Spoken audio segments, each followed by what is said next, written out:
Okay. So hello everyone. Today's topic is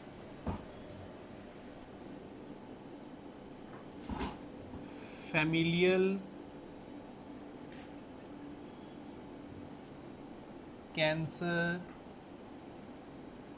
Familial colorectal cancer.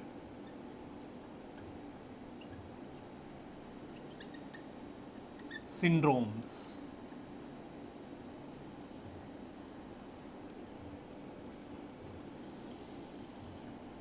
Genetic testing in today's world plays most important role in any malignancy management, but for the colorectal cancer there are various syndromes which are genetically linked with the development of colorectal cancers. They are very limited number of the cancer in which familial and genetic play role, and in that colorectal cancer is important, right? Although in 70 to 80% cases we do not find any real cause, real etiological factor, right? So familial colorectal cancer syndromes, we can divide these syndromes in two parts.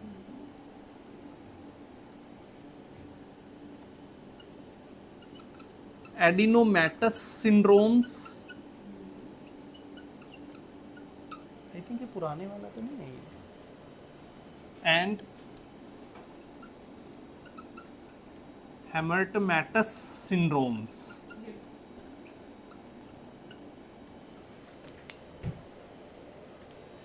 तो कोई patient है जिसमें adenomas बन रहे हैं, these adenomas predispose to the colorectal cancer. कुछ patients होते हैं जिनमें हेमर्टोमेटास बन रहे हैं and these predispose to the colorectal cancer. Now you should know what is adenoma and what is hamartoma. ये भी अपने आप में क्वेश्चन हो गया. Yes, this is normal colonic mucosa, normal appearance of colonic mucosa. This is normal.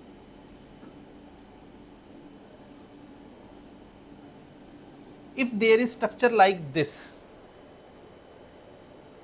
rounded structure like this, and it's above mucosa, this is mucosal lining, this is above mucosa, then this is adenoma.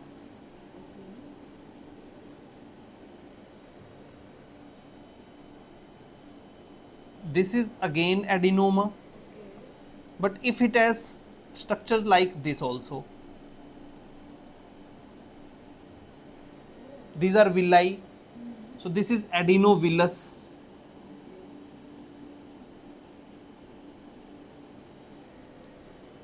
If the mucosa has only villus, so this is villus adenomas.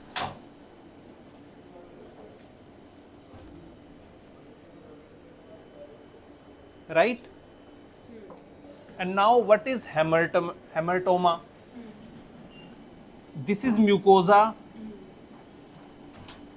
and there is some structure present below mucosa, that is hematoma. Okay. There is no breach in mucosa? These all comes under adenomatous structures, and this is hamartomas. Difference is ये mucosa ही ऊपर गई है और इसने एक adenoma बनाया है. म्यूकोजा ऊपर गई, उसके ऊपर विलस स्ट्रक्चर्स आ गई, एडिनोविलस हो गया. सिर्फ विलस स्ट्रक्चर्स हैं, उसे भी हम विलस एडिनोमास बोल रहे हैं. But if the structure is present below mucosa, no breach of mucosa, this is sub mucosal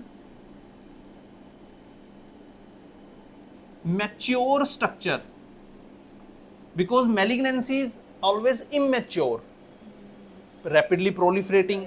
This is mature structure and it is known as hematoma. Right? So दो types के familial colorectal cancer syndromes हैं, adenomatous and hamartomatous. Right?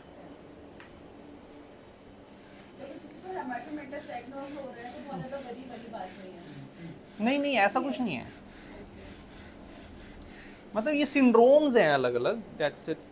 Although इधर आपको ज़्यादा दिक्कत लगेगी, but they are syndromes, ठीक है। एडिनोमेटस सिंड्रोम्स में दो इम्पोर्टेंट जीन्स आते हैं, वन इज एपीसी जीन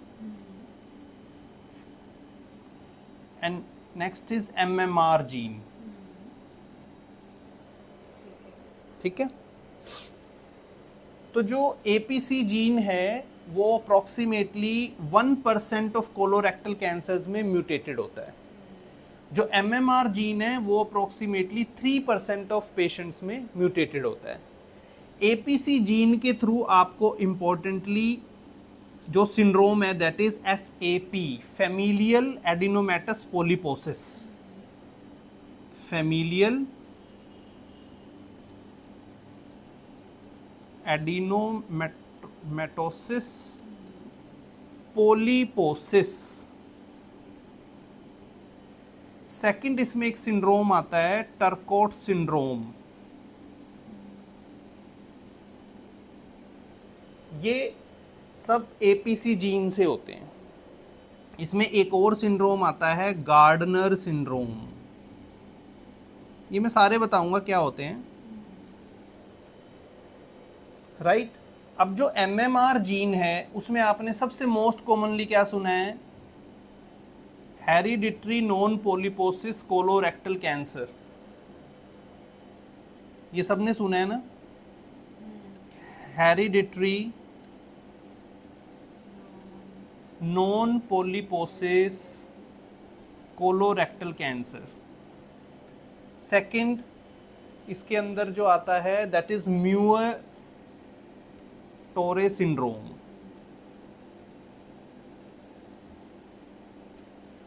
और समटाइम्स कुछ टर्कोट सिंड्रोम भी इधर भी आते हैं, जैसे टर्कोट सिंड्रोम इधर भी है जिसमें एमएमआर जीन की म्यूटेशन हो, but it's like Turcotte syndrome, दोनों में आ सकता है, ठीक है। पहले मैं सिर्फ आपको वो बता रहा हूँ क्लासिफिकेशन, ठीक है, फिर मैं आपको ईच एंड एवरी टॉपिक जो है मैं बिल्कुल कंसाइजली बताऊंगा।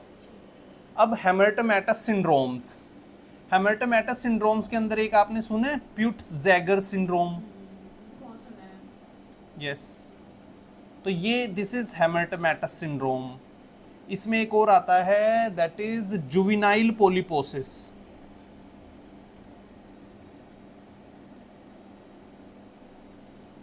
प्यूट-जैगर syndrome, juvenile polyposis and Cowden syndrome. ये कहीं ना कहीं सुने होंगे, आज थोड़े से याद भी हो जाएंगे, P10 जीन का होता है ये, ठीक है। तो बेसिकली हम इन्हीं सिंड्रोम्स पे फोकस करेंगे, ठीक है। एक बार रिवाइज करवाऊं, ठीक है। तो जो फैमिलियल कोलोरेक्टल कैंसर सिंड्रोम्स हैं वो दो टाइप से हो सकते हैं, एडिनोमेटस और हेमरटोमेटस।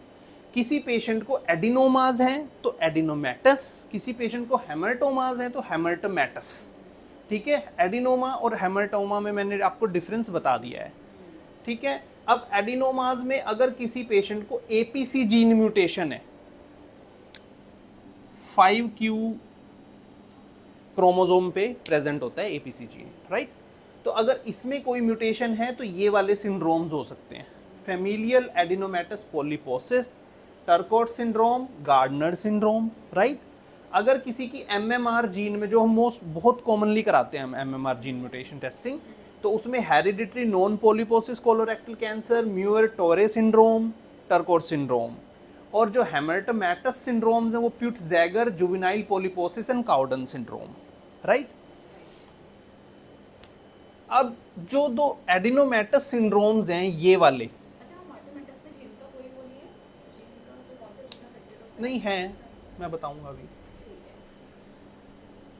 तो मैं क्या बता रहा था कि हाँ, जो एपीसी जीन है उसमें मोस्ट इंपॉर्टेंट है फैमिलियल एडिनोमेटस पोलिपोसिस। एक्चुअली में क्या है कि जो फैमिलियल एडिनोमेटस पोलिपोसिस है, इस टर्म में ही लिखा है कि किसी पेशेंट को in early ages till 30s, teen age में भी हो सकता है या 30s में भी मल्टीपल पॉलिप्स हैं कोलोन में, तो that is familial adenomatous polyposis. अगर उसी पेशेंट को एक्स्ट्रा कोलोनिक मैनिफेस्टेशन आ जाए, कोलोन से बाहर कोई और मैनिफेस्टेशन आ जाए, these are the syndromes.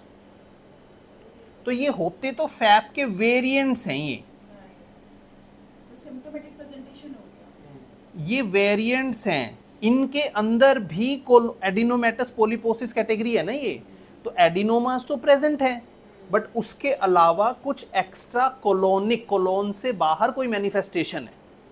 So most important thing is this familial adenomatous polyposis.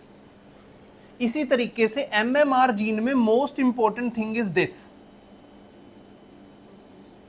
Hereditary non polyposis colorectal cancer. उसके साथ अगर कुछ और मैनिफेस्टेशन है तब ये सिंड्रोम्स हैं, राइट। अब इसमें एक टर्म बता दो, इसमें तो लिखा है, ध्यान से पढ़ो, पोलिपोसिस, इसमें लिखा है नॉन पोलिपोसिस, और दोनों में पोलिप्स हैं। What is the difference between polyposis and non polyposis? इनकी ये टर्म में, नाम में डिफरेंस क्यों आ गया? दोनों में ही पोलिप्स हैं, पोलिप्स इसमें भी है, तब भी इस पे लिखा है नॉन पोलिपोसिस और इस पे लिखा है polyposis. Why? More than 100 polyps in colon is known as polyposis and less than 100 polyps is known as non polyposis। ठीक है, इसलिए इसमें टर्म यूज होती है नॉन पोलिपोसिस, क्योंकि कम पोलिप्स होते हैं और इसमें बहुत सारे पोलिप्स होते हैं। ठीक है, अब एक और कैरेक्टरिस्टिक चीज बताता हूं, जिसको ये है फैमिलियल एडिनोमेटस पोलिपोसिस, 100% रिस्क है उसको कोलोरेक्टल कैंसर होगा। 100% अगर उसकी कोलेक्टमी नहीं की गई तो। इसलिए ऐसे पेशेंट्स की 40s की एज में वो कोलेक्टमी कर देते हैं। जैसे मान लो अगर कोलेक्टमी नहीं की गई है तो 100% रिस्क है, जबकि हेरिडिटरी नॉन पोलिपोसिस में 80% लाइफ टाइम रिस्क है उसको कोलोरेक्टल कैंसर होगा। एंड 80% रिस्क है कोलोरेक्टल कैंसर का एंड 50% रिस्क है एंडोमेट्रियल कैंसर का। इसलिए आपने देखा होगा एंडोमेट्रियल कैंसर में एमएमआर जीन टेस्टिंग का बहुत रोल है, क्योंकि वो hereditary non polyposis colorectal cancer के एक्स्ट्रा कोलोनिक कैंसर्स का एक पार्ट है। ठीक है, तो आपने कोलोरेक्टल में 2 मैलिग्नेंसी तो बिल्कुल याद रखनी है, एक तो colorectal itself and endometrial cancer. ठीक है, तो ये मैंने आपको दोनों को कैरेक्टरिस्टिकली डिफरेंशिएट कर दिया। कम number of polyps, life time risk इससे कम, इसमें बहुत ज्यादा। ठीक है, अभी मैं यही बता देता हूं, आपको ये थोड़ा थोड़ा आइडिया लग गया है। ठीक है, अब इसमें क्या होता है, एक दो चीजें और बता देता हूं।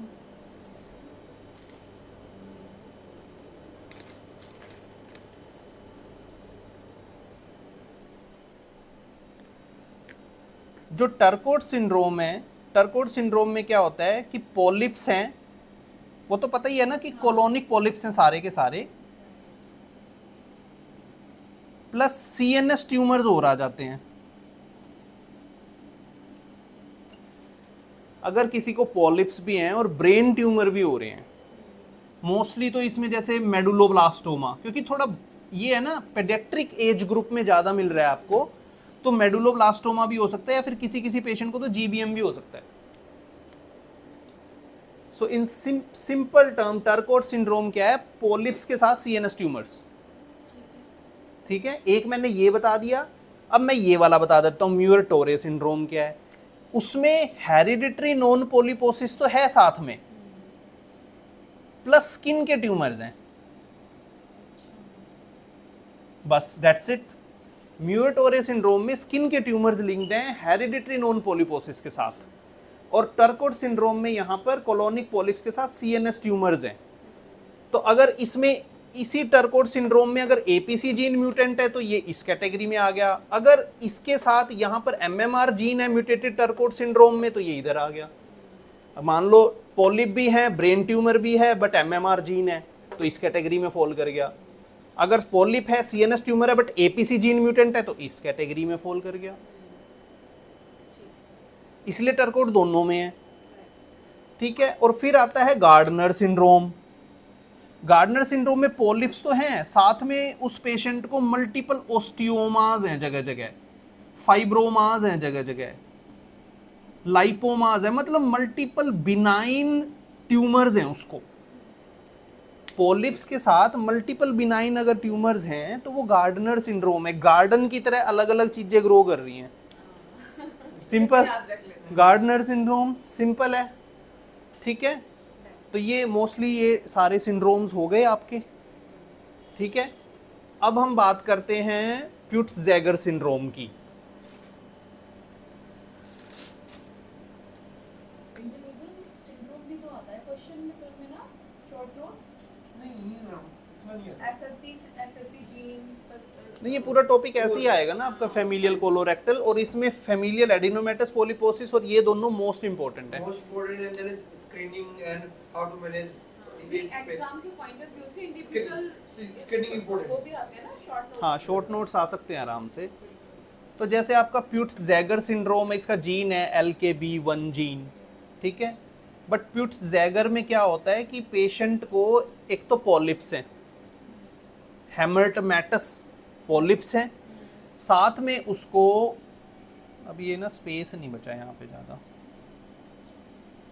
उसको जो ओरल म्यूकोजा है वहाँ पे मिलेनोटिक कुछ पैचेस हैं, साथ में उसको जीआई ब्लीड हो सकता है जिसकी वजह से उसको आयरन डेफिशिएंसी एनीमिया हो सकता है।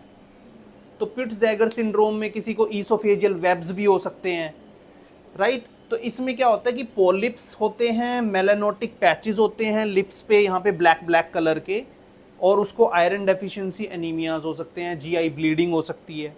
This is known as Peutz Jeghers syndrome, ठीक है। तो इसमें कोलोरेक्टल कैंसर का रिस्क बढ़ जाता है, ठीक है। उसके बाद बारी आती है जुवेनाइल पोलिपोसिस। जुवेनाइल पोलिपोसिस में क्या होता है कि मल्टीपल पॉलिप्स होते हैं कोलोन में, और कोई भी एक्स्ट्रा इंटेस्टाइनल मैनिफेस्टेशन नहीं होती। जैसे कि आप देखो प्यूट्स-जैगर में इंटेस्टाइन के बाहर की कुछ मैनिफेस्टेशंस हैं, जुवेनाइल पोलिपोसिस में सिर्फ पॉलिप्स ही होते हैं बस, राइट। और अब आता है काउडन सिंड्रोम। काउडन सिंड्रोम बड़ा खास है, P10 जीन म्यूटेशन, पॉलिपोसिस में जो पॉलिप्स हैं that will be in colon, mostly colon में होंगे या फिर इंटेस्टीन में ही होंगे। उससे बाहर उसकी जो और मैनिफेस्टेशंस हो सकती है वो नहीं होती है, ठीक है। फिर आता है काउडन सिंड्रोम। काउडन सिंड्रोम खास बात इसलिए है कि इसमें पॉलिप्स होते हैं बट कोलोरेक्टल कैंसर नहीं होता। Kind of benign condition. Benign condition नहीं है, क्योंकि इसमें थायराइड एंड ब्रेस्ट कैंसर होता है।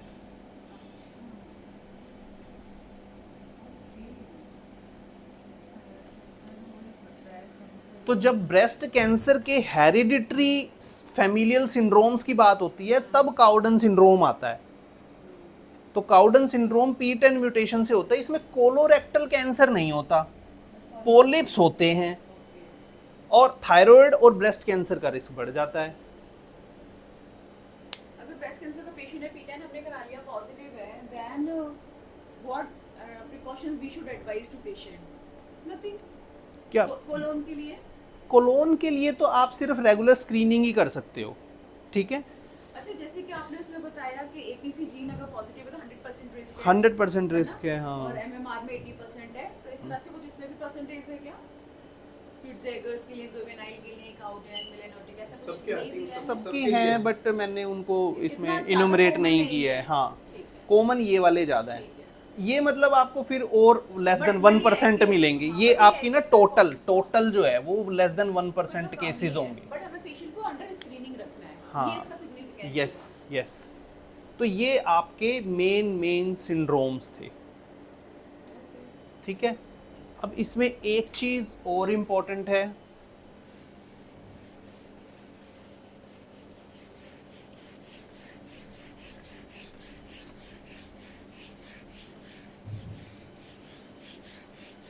इसमें ना दो क्राइटेरियाज हैं, Amsterdam criteria and Bethesda criteria. मतलब किस पेशेंट की आप MSI टेस्टिंग या MMR टेस्टिंग करवाओगे। हर एक में नहीं करानी है। हाँ, APC वालों में क्या होता है ना, ये ऑटोजोमल डोमिनेंट होते हैं, तो इनकी आपको वेरी स्ट्रॉन्ग फैमिली हिस्ट्री मिलेगी कि हमारे तो जी सभी को हो रहा है लाइन टू लाइन, तो easy to identify.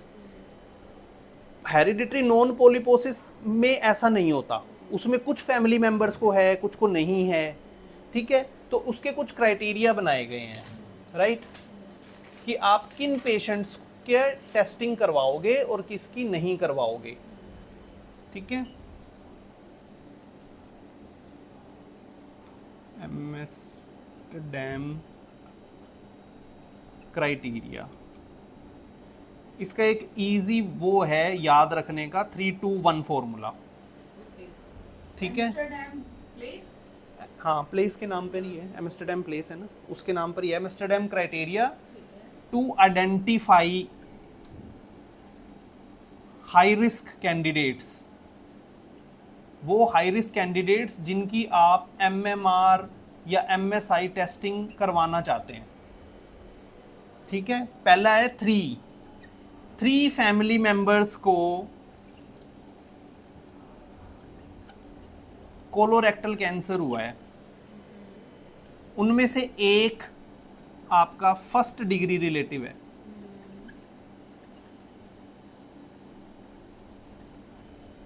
Second 2 successive generations को कोलोरेक्टल कैंसर हुआ है, फादर सन, ठीक है। 3 एक पर्सन को less than 50 years of age में हुआ है, at least 1 family member who is less than 50 years of age. तो 3-2-1 3 फैमिली मेंबर्स को हुआ है, ठीक है। 2 सक्सेसिव जनरेशंस को हुआ है और एक को अर्ली एज में हुआ है। तीनों का प्रेजेंट होना जरूरी नहीं है, कोई भी एक प्रेजेंट हो, then you have to get MMR और MSI। मतलब तीनों ही प्रेजेंट हो तो बेटर है, राइट क्योंकि तीनों प्रेजेंट होंगे तो बहुत ज़्यादा चांसेस है ना, यस, ठीक है। और इसी में ना बेथेस्डा क्राइटेरिया है। इसमें वो नहीं कराना है फिर हमें APC जीन, है ना? नहीं, APC जीन तो आपका अलग हो गया ना,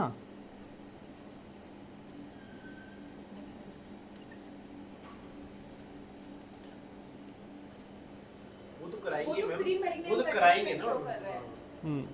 ये आफ्टर कैंसर डायग्नोसिस, कोई अगर सस्पिशन आपके पास लग रहा है तो आ हाँ रहा कि है या नहीं है। और वैसे भी मैनेजमेंट में सिर्फ इन्हीं दो का ही तो रोल है, हाँ। MMR और MSI।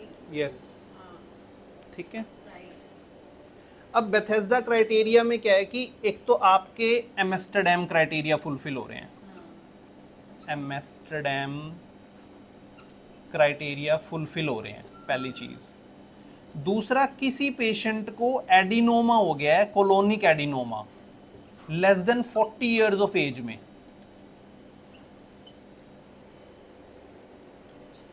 ठीक है। किसी पेशेंट को कोलोरेक्टल कैंसर और एंडोमेट्रियल कैंसर हो गया है, कहाँ से ये भाई, अच्छा मैं इसको यूज कर लूँ, और एंडोमेट्रियल कैंसर हो गया है less than 45 year of age में। तो अगर आपका कोई पेशेंट एंडोमेट्रियल कैंसर से भी आ रहा है less than 45 year of age में, then you will go for the MSI testing, ठीक है। इसके अलावा अगर किसी पेशेंट को signet ring cell type colorectal cancer है with less than 45 years age, तो भी आप हाईली इसमें MSI टेस्टिंग करवाओगे, ठीक है। और किसी पेशेंट को राइट साइडेड अगर कोलोन कैंसर है with undifferentiated histology in less than 45 years of age, तब भी आप जाओगे, ठीक है। इसके अलावा एक और क्राइटेरिया भी है, अगर आपको कोलोरेक्टल कैंसर भी लग रहा है, साथ में एक्स्ट्रा कोलोनिक मेलिग्नेंसीज हैं जो hereditary non polyposis colorectal cancer के साथ लिंक्ड है। ठीक है, तो ये तो क्राइटेरिया है MSI टेस्टिंग के लिए आपके, जो हाई रिस्क क्राइटेरिया है। इसमें मैं आपको थोड़ा सा वो बता देता हूँ लिंच सिंड्रोम के बारे में, जो एक दो पॉइंट ही रह गए हैं, वैसे मैंने काफ़ी कुछ बताया ही है उसके बारे में। लिंच सिंड्रोम वही है, hereditary non polyposis colorectal cancer is known as Lynch syndrome. Lynch syndrome दो टाइप का होता है, लिंच 1 एंड लिंच 2।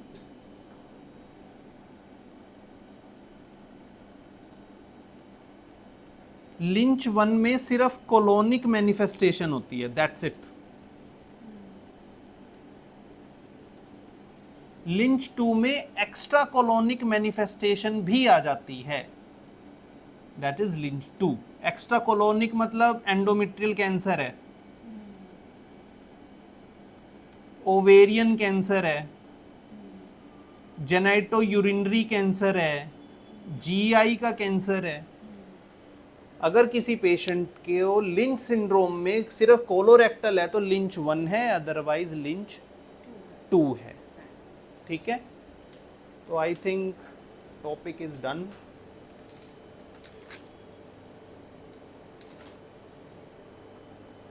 ठीक है, डन।